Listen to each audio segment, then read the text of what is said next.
కాకినాడ జిల్లా జగ్గంపేటలో శ్రావణ మాసం వేడుకలు అత్యంత వైభవంగా చేయనున్నారు.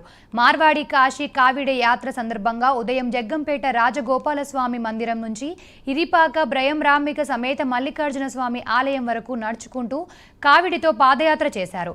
భక్తి శ్రద్ధలతో ఇరిపాక బ్రహ్మరాంబిక సమేత మల్లికార్జున స్వామి ఆలయం వరకు నడుచుకుంటూ వెళ్లి వారి మొక్కులు చెల్లించుకున్నారు.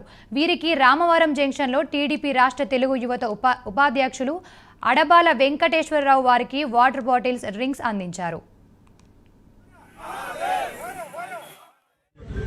ఈ కాశీకావిడ యాత్ర దక్షిణ భారతదేశంలో ప్రతి హిందూ కుటుంబాల్లో, ప్రతి హిందూ బంధువర్గంలో తీసుకెళ్లి జాగృతి చేసి శివుని యొక్క ఆశీర్వాదం కోసం గంగా జిల్లాలో, గోదావరి గంగా జిల్లాలని జగ్గంపేట మార్వాడి సోదరులందరూ గంగా జిల్లా కావిడి రూపంలో మోసుకుని ఇరిపాక శ్రీ బ్రహ్మరాంబిక మల్లికార్జున స్వామి వారి లింగానికి, దేవస్థానానికి వెళ్ళి మా లింగానికి ఈ జలాలతో అభిషేకం చేయించి అక్కడ కార్యక్రమం సంపన్నం చేయడం జరుగుతుంది.